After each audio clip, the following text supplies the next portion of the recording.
Buenos días para todos.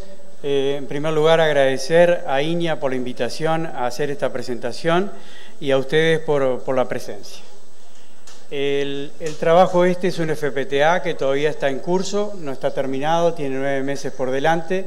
Su título corto es Gestión Productiva Sostenible del Campo Natural. Desde el título estamos diciendo cosas. Gestión productiva, FUCREA tiene interés en mejorar la gestión del campo natural y después vamos a ver la razón de por qué. Y que a su vez sea sostenible, quiere decir producir conservando. El equipo que está en la ejecución está integrado por el ingeniero Juan Molfino en la parte de suelos, Daniel Formoso en todos los aspectos florísticos de campo natural, Mercedes Berterreche en los aspectos de geomática, o sea, todo lo referente al sistema de información geográfico, y yo en la coordinación general. Lo primero es semántico, pero creo que importa. Nos preocupó definir, porque se utiliza sostenible y sustentable. Encontramos que sostenible y sustentable son sinónimos, pero nos gustó mucho la segunda acepción que tiene en el diccionario de la Real Academia la palabra sostenible. Dice especialmente en ecología y economía que se puede mantener durante largo tiempo sin agotar recursos o causar grave daño al medio ambiente. La idea es partir de principios ecológicos. Vemos que tenemos una enorme afinidad con el FPTA que presentó Altesor. Es decir, podemos tener de pronto algunos enfoques similares, aunque metodologías algo diferentes, o sea que son absolutamente complementarios. Diferimos de pronto en la escala y en los métodos de muestreo, pero los principios ecológicos que rigen los dos FPTA son similares y eso alienta a que estamos hablando un mismo idioma. Que los principios ecológicos gobiernen la gestión del recurso y a partir de la gestión del recurso se llegue a la gestión económica. Con frecuencia vemos el camino inverso, que la gestión económica fuerza el uso de los recursos y a veces contrariando los principios ecológicos, por lo tanto deja de ser sostenible. El campo natural es un sistema casi que por definición sostenible porque combina energía del sol, ecología y economía en un mismo sistema. Y acá una frase del ingeniero Millot: el campo natural es el petróleo del Uruguay. Autores norteamericanos señalan que la ganadería sobre pasturas naturales es una de las formas más sostenibles de agricultura. Funciona con energía del sol, prácticamente independiente del suministro de combustibles fósiles y puede producir mucho a bajo costo, con bajo riesgo, creando sistemas estables. Y en el caso uruguayo, cualquier mejora que logremos, dada la superficie que tenemos, va a ser muy, muy significativa, tanto económicamente como ambientalmente. Otro aspecto importante es qué entendemos por campo natural. Esta es la definición. Nos basamos en la terminología internacional que se utiliza a nivel de trabajos académicos, de la cual participó Elvio Berreta, que yo extraje lo principal de esto. Cuando estamos hablando de campos, de campo natural, nos referimos a lugares que están ocupados principalmente por pastos junto a hierbas, pequeños arbustos y árboles ocasionales sobre un paisaje ondulado con suelos de fertilidad variable. El clima acá es subtropical húmedo, con calor en verano, inviernos suaves, y el lugar que ocupan los campos es Uruguay en su totalidad, sur de Brasil y noreste de Argentina. Eso es para precisar de qué estamos hablando. El área del FPTA es los lugares que ocupan más del 70% de campo natural. Lo que aparece en verde es lo que cumple estrictamente con más del 70% de campo natural. Lo que aparece en azul es cuando se agregan los mejoramientos, o sea que cumple con la condición de más del 70% de campo natural, incluido campo natural mejorado. Y lo que aparece difuminado es el 502B, el verde difuminado ese que no cumple con la condición de tener más del 70% de campo natural, pero es sumamente importante en extensión y por su importancia ganadera, por lo tanto está incluido.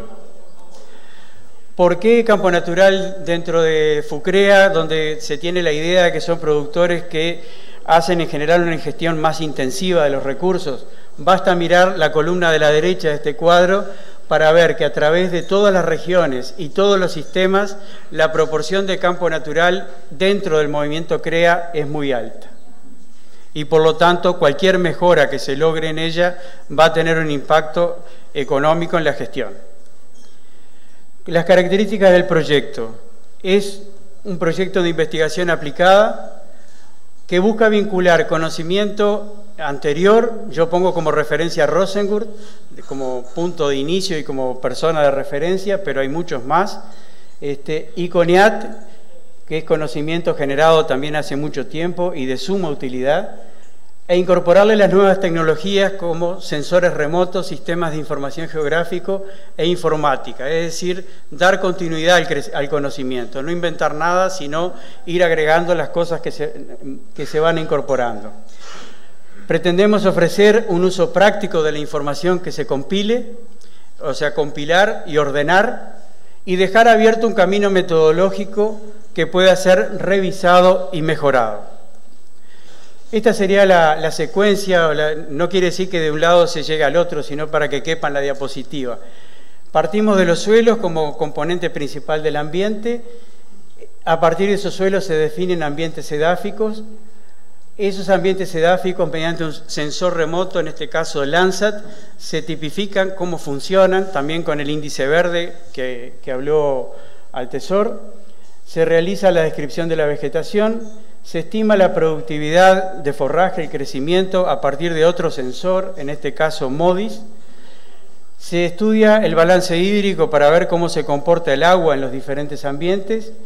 Se realizó un estudio de productores para ver cómo trabajan en el campo natural y para eso se utilizó una técnica econométrica que se llama análisis de frontera. Se estudiaron 5 sistemas de producción por ambiente y todo eso queda resumido en una herramienta informática que después vamos a ver. La metodología de definición de ambientes es un trabajo realizado por el ingeniero Molfino, como yo dije. Partimos de la base de que en un clima dado el suelo es determinante del ambiente por la sencilla razón de que tiene influencia en aspectos físicos, en la nutrición de las plantas y en el suministro de agua. Tomamos como base CONIAT porque es una herramienta muy utilizada y muy conocida que facilita enormemente la comunicación. Lo que hizo Molfino fue una síntesis experta a partir de CONIAT, agrupando grupos CONIAT en lo que denominamos ambientes edáficos por similitud en sus suelos y por la respuesta vegetal esperada de esos lugares. O sea que lo que llamamos ambientes edáficos son agrupamientos de grupos CONIAT. También se hizo una nueva síntesis por aptitud pastoril que después vamos a ver en qué se basa. Este cuadro en la columna de la izquierda aparecen todos los ambientes que encontró Molfino. En la siguiente columna aparecen los grupos CONIAT que están incluidos en cada uno de los ambientes. Luego la superficie que ocupan en hectáreas y en porcentaje y la clase de aptitud pastoril que se le adjudicó. Las clases son 9 clases de aptitud pastoril. Así quedan mapeados los ambientes. Y acá aparecen las características por las cuales se separan en las 9 clases de aptitud pastoril, desde 1A, que es la de mayor aptitud, hasta la 5B, que es la de peor aptitud. Se consideran aspectos de profundidad de suelo, de contenido de materia orgánica, de agua disponible, de contenido de bases como medida de la fertilidad, el drenaje, el contenido de aluminio, contenido de sodio. Todas esas características son las que permiten clasificar a los distintos ambientes en 9 clases de aptitud. Las 9 clases de aptitud, o sea, el total de ambientes y de clases totaliza 10.451.721 hectáreas y ahí aparecen las proporciones de cada una de las aptitudes. Si consideramos desde la 1 a la 3, que serían los suelos de mayor aptitud, superan el 50%. Lo que no quiere decir que los demás suelos no sean aptos para la ganadería, simplemente para separar como dos grandes grupos de aptitud pastoril, por las características que vimos en el cuadro anterior. Desde el punto de vista práctico, ¿cómo funciona esto? Este es un establecimiento en Durazno, en la costa del arroyo Cordobés, sobre el límite con Cerro Largo. Hay 8 grupos CONIAT, en el croquis común normal de CONIAT. Cuando lo llevamos a ambientes, hay 6 ambientes, o sea, se va simplificando. Y cuando lo llevamos a aptitud pastoril, hay 5 clases de aptitud pastoril. ¿Qué utilidad puede tener esto? Puede haber más cosas que a nosotros no se nos ocurran, pero por ejemplo pueden ayudar a definir circuitos dónde ubicar circuitos de pastoreo, planificar subdivisiones, ubicar mejoramientos. Después de definidos los ambientes, se pasó lo que nosotros llamamos tipificación funcional, es decir, para orientar el muestreo, a diferencia del muestreo del FPT anterior que fue aleatorio, el nuestro fue dirigido por ambiente y por condición del índice verde normalizado. Para eso se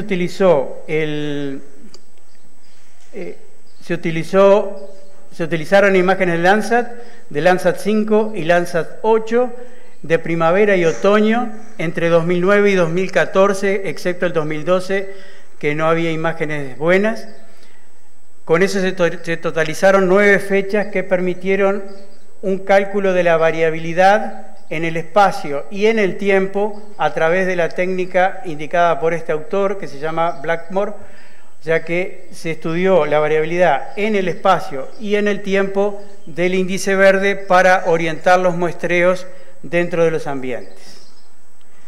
Esto da lugar a dos formas de verlo. Una es los 4 cuadrantes que aparecen acá. Permite clasificar en relación a la media de índice verde de cada uno de los ambientes. Lo que está por encima de la media se considera alto, lo que está por debajo de la media de índice verde se considera bajo, y después tomamos un valor arbitrario de coeficiente de variación que consideramos alto, y lo que está por encima de ese coeficiente de variación se considera inestable y lo que está por debajo se considera estable. Esta clasificación no permite encontrar una categoría media, entonces la categoría media la creamos en relación a la media de índice verde, sumándole y restándole un desvío estándar. Entonces tenemos esta por un lado, que clasifica en alto y bajo, estable e inestable, y esta otra que clasifica en alto, medio y bajo. La descripción florística se hizo tomando en cuenta esta, o sea que en cada uno de los ambientes hay una descripción florística en las condiciones alta, media y baja. A escala del país, para 3 ambientes de basalto, 1 y 2 es basalto superficial y 3 es basalto medio, en la nomenclatura nuestra de los ambientes, encontramos estas superficies en cada una de las condiciones y estos porcentajes en cada una de las condiciones. Si tomamos como ejemplo el basalto medio, se encontró que 42,8% tenía la condición de bajo y estable en NDVI, 47,1 alto y estable, que es, el NDVI está dando una idea de funcionamiento, de actividad fotosintética del ambiente, 5,2 bajo inestable y 4,9 alto inestable. Esto mismo se puede ver a la escala de un establecimiento y puede dar más herramientas todavía para tomar decisiones y ver qué pasa en cada uno de los lugares. O sea que la misma clasificación por variabilidad espacio-temporal del índice verde está a escala de predio. Y lo mismo para la otra clasificación en alto, medio y bajo. Da la impresión de que funciona el sistema, este predio es conocido.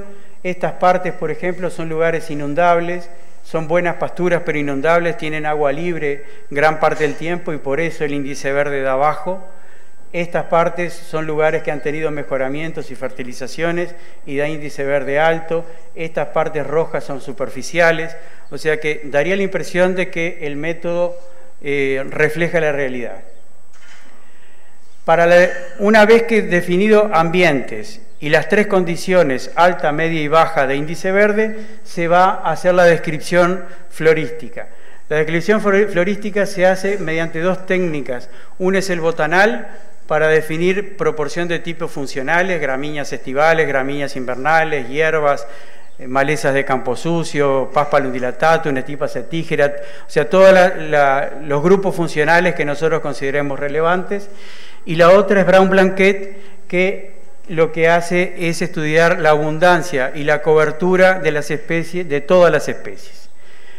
¿Qué se busca con esto? En las tres condiciones alta, media y baja dentro de cada ambiente, ver si hay diferencias florísticas, parecido a lo de los estados y transiciones, con la diferencia que nosotros pensamos, y creo que por lo que dijo Altesor parece confirmarse, que estamos frente a un nivel muy alto de resiliencia y que es posible pasar de condiciones inferiores a condiciones mejores mediante manejo. Entonces, la idea es poder tener elementos para ver en las condiciones alta, media y baja cómo está integrada la flora, y a su vez poder comparar los distintos ambientes si se diferencian entre sí. O sea, una comparación dentro de ambientes y entre ambientes. Después, lo que se hizo en 16 lugares, en 16 de los 23 ambientes considerados, se ubicaron jaulas para cortes de forraje, se realizaron, ya están terminados, 9 cortes, y la idea era ajustar este factor, que es la eficiencia de uso de la radiación. La eficiencia de uso de la radiación no es otra cosa que una tasa de conversión de la energía del sol en crecimiento del pasto. Entonces, el satélite, el sensor a bordo del satélite nos da una muy buena medida de cuánta radiación está siendo absorbida por el pasto. Y nosotros tenemos que darle, a partir de cortes, cuánto forraje corresponde a esa radiación absorbida.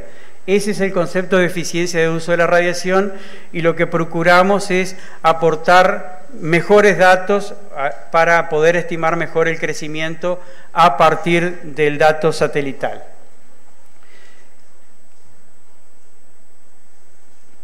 Esto lo estamos haciendo en colaboración con la Universidad de Buenos Aires, también con el LART, que es el Laboratorio de Análisis Regional y Teledetección. Este es un ejemplo de un trabajo que se hizo en Soriano, donde se estimó la eficiencia de uso de la radiación. En este caso, en la gráfica, lo que hay es el cociente entre el crecimiento, o sea, los gramos de materia seca, respecto a la radiación que absorbieron las plantas medidas en megajoule. Y al costado en el cuadro está el análisis estadístico de esos datos, de modo de tener más elementos para tomar la decisión de qué valores utilizar de eficiencia de uso de la radiación, y también considerar la variabilidad que hay. Acá tenemos, por ejemplo, la media dio en este caso 1,053, es un campo natural mejorado, esto es una eficiencia muy alta. Este es el intervalo de confianza entre el cual oscila este valor medio, y también tenemos otros valores como puede ser la mediana o algunos percentiles. Entonces, tomar con sentido común el valor que corresponda para poder estimar el crecimiento del forraje a partir del dato que nos da el satélite. O sea que este es un punto crítico, el seguir mejorando en cuanto al cálculo de eficiencia de uso de la radiación. La ventaja que nos da esta medida satelital es que tenemos 16 años de datos, lo cual nos permite una medida histórica bastante interesante, sobre todo para lograr un mejor cálculo de la carga sostenible. También se incorporó el balance hídrico, en colaboración con el ingeniero Chiara, que trabaja en la Facultad de Agronomía, para ver cómo funciona el agua en los distintos ambientes en los que tuvimos jaulas. Ahí se hicieron cateos de suelo, y en base a los cateos de suelo se calculó el agua disponible, y en función de eso y de las precipitaciones de las estaciones meteorológicas más cercanas, se calculó el el balance hídrico. Y la información también va a ser presentada de estas dos maneras: la situación hídrica, que son las deficiencias que están en negativo y los excesos que están en positivo, y abajo eso está a través de los años y de los meses, y abajo está la misma información en probabilidades. Una cosa a destacar es que muchas veces nos fijamos cuando falta agua, pero los excesos de agua también tienen mucha importancia. Si ustedes se fijan acá en abril, por ejemplo, tienen 4 datos de excesos importantes de agua. Abril es el último mes que tienen oportunidad de crecer las gramíneas antes de que bajen las temperaturas en otoño. Entonces un exceso hídrico en ese momento puede ser extremadamente perjudicial, tanto o más que una sequía. La otra forma de presentar esta información es a partir de la deficiencia de evapotranspiración relativa. Esto es una manera de relacionar las deficiencias que vimos en el cuadro anterior con las demandas de agua de las pasturas o de las plantas. También está presentado a través de los años y todos los meses, y también en probabilidades. Acá se considera que una planta empieza a sufrir cuando los valores de acá abajo están por encima de 25%. Y está presentado también como con las características, con los característicos colores de semáforo, para tomar, que son información que tenemos que ver después qué utilidad le vamos a dar, pero por ejemplo si uno va a sembrar un mejoramiento de campo, puede tener elementos para acotar el riesgo de que pueda faltar agua cuando se siembra el mejoramiento en términos probabilísticos. Una cosa que esto no se va a hacer por ambiente, sino que simplemente se va a hacer una descripción, una caracterización de algunos productores. Para eso se utilizó esa técnica econométrica que se llama análisis de frontera. Los productores que se ubican en la línea de frontera son aquellos que son eficientes para los insumos que se utilizaron en el cálculo. Se utilizó la base de datos físicos y económicos de FUCREA, y de esa manera se seleccionaron productores que eran eficientes desde el punto de vista productivo para ver cómo trabajan su campo natural. A su vez, se están entrevistando productores que reconocidamente manejan bien el campo natural, independientemente del análisis de frontera, con la idea de a partir de ver cómo trabajan esos productores, generalizar tecnología, es decir, ver qué cosas podemos generalizar para que otros productores usen a partir del ejemplo de este tipo de productores. Con la colaboración del equipo del ingeniero Bufa, también se están estudiando 5 sistemas ganaderos en cada uno de los ambientes. Los 5 sistemas son recría de machos, invernada de machos, cría de vacuna con venta de vaca flaca, cría vacuna con venta de vaca gorda e invernada de hembras.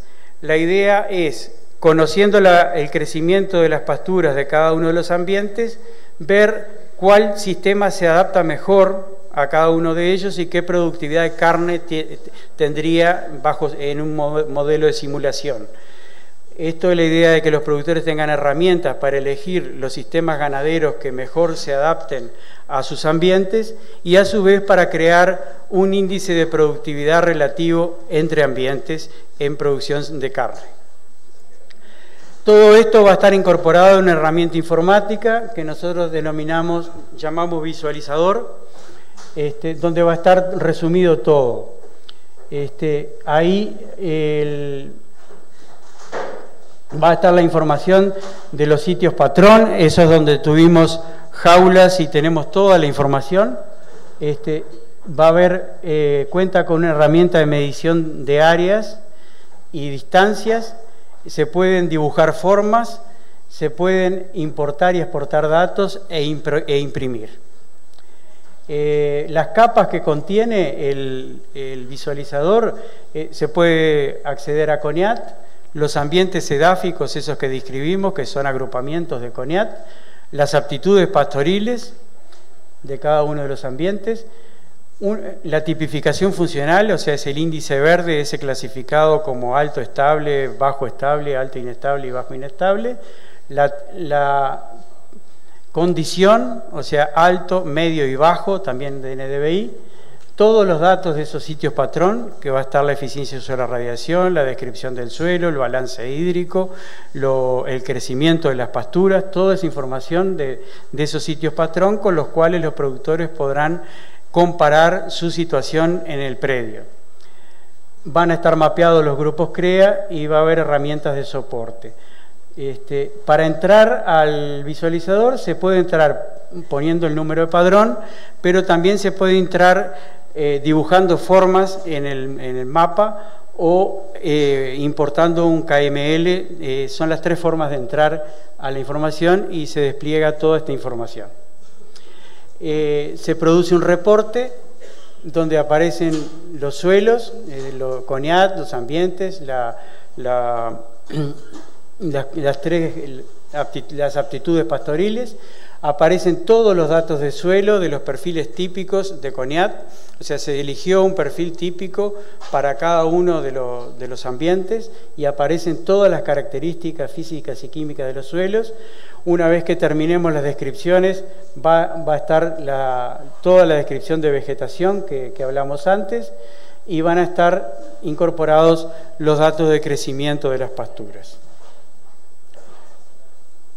Es una calculadora, la idea es de Elvio Berreta, lo que nosotros lo hicimos fue darle forma, de modo que conociendo el remanente, es utilizar información histórica, no es un predictor, no quiere decir no estamos adivinando el futuro de cuánto pasto va a haber dentro de 60 días, sino tener una idea en base a la información histórica, poder tener un cálculo de disponibilidad con máximos, con mínimos, con promedios, en función de un remanente de pasto del pastoreo anterior, la fecha de inicio del descanso, los días de descanso, los días de utilización que se piensa dar a la parcela, qué índice de cosecha, cuánto pasto se piensa cosechar con el ganado, qué calidad tiene el forraje, alta o baja, qué categoría va a pastorear, qué peso tiene, qué ganancia diaria va a tener. Utilizamos la información de Krempien para hacerlo sencillo y que es algo que es válido, y la relación lanar-vacuno con la que se va a trabajar, y de esta manera se calcula la cantidad de animales que podría sostener o que sostendría en términos históricos esa pastura durante el periodo que se indica.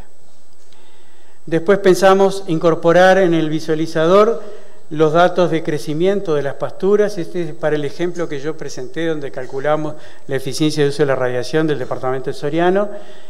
Ahí aparecen los datos de crecimiento, estos son los datos de crecimiento promedio, medidas de variabilidad, desvío estándar y coeficiente de variación, el cálculo del promedio más un desvío, promedio menos un desvío, y los máximos y los mínimos históricos. Esta misma información se va a presentar graficada también, o sea que esta gráfica corresponde a la tabla que mostré antes. En azul está el promedio de crecimiento a través de los meses, en rojo los máximos históricos y en este otro color verde los mínimos históricos. También se estimó la tendencia a través de todos los años.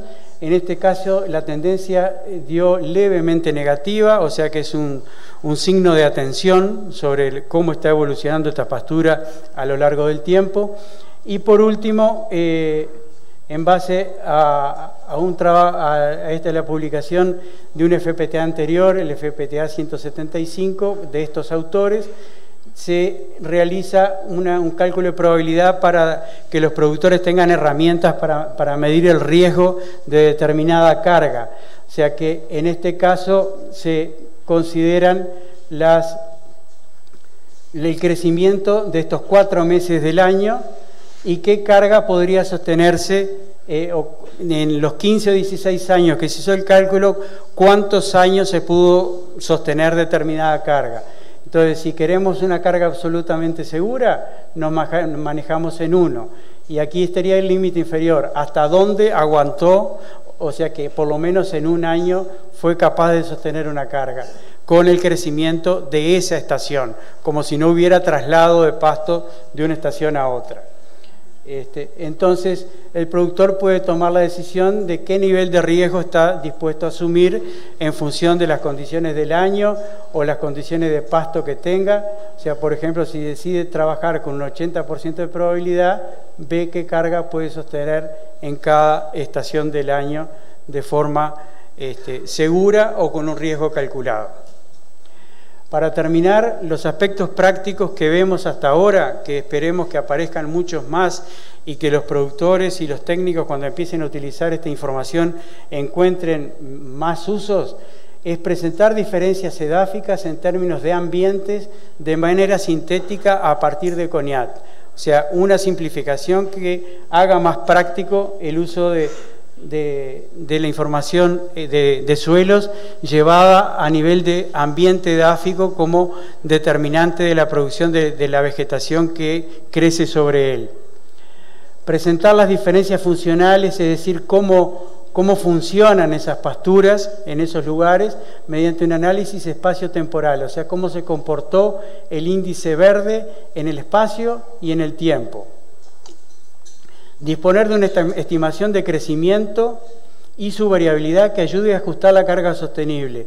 Creo que este es uno de los ejes principales del trabajo, o sea, lograr herramientas para colaborar en la definición de este dato que se puede calcular bastante bien si uno toma un periodo largo de tiempo, de modo que el promedio de crecimiento de un número elevado de años permite tener un dato bastante ajustado de la carga sostenible y tomar ese valor como una referencia, que los productores sepan para cada ambiente cuál sería la carga sostenible que puede soportar.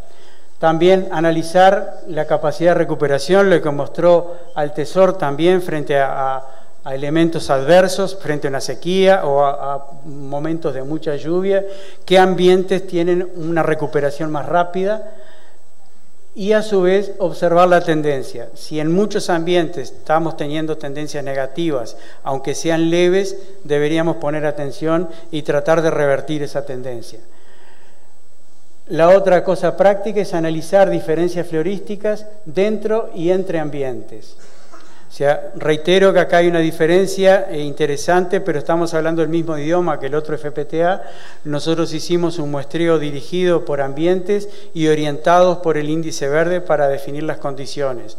Pero partimos de la base de que hay una enorme resiliencia y una buena salud de las pasturas y tenemos una oportunidad grande de mejorar y de pasar de situaciones no tan buenas a situaciones mejores. Estudiar la productividad secundaria, o sea, la productividad de carne de cada uno de esos ambientes mediante un modelo de simulación. Analizar los balances hídricos para ver cómo se comporta el agua. Divulgar prácticas de productores que tengan valor general. Realizar recomendaciones de manejo y ofrecer todo dentro de una herramienta informática que sea accesible y práctica. Esto último de abajo, que no le vamos a decir a los productores lo que tienen que hacer, no pretende ser agresivo, lo que pretende es que acá hay un cúmulo de información que esperamos que tenga muchos usos, mucho más allá de lo que nosotros imaginemos. Y para terminar, tomé esta foto de la última revista, de la tapa de la revista del Plan Agropecuario, porque me pareció que estaba cargada de simbolismo y que no necesita más comentarios. Así que muchas gracias.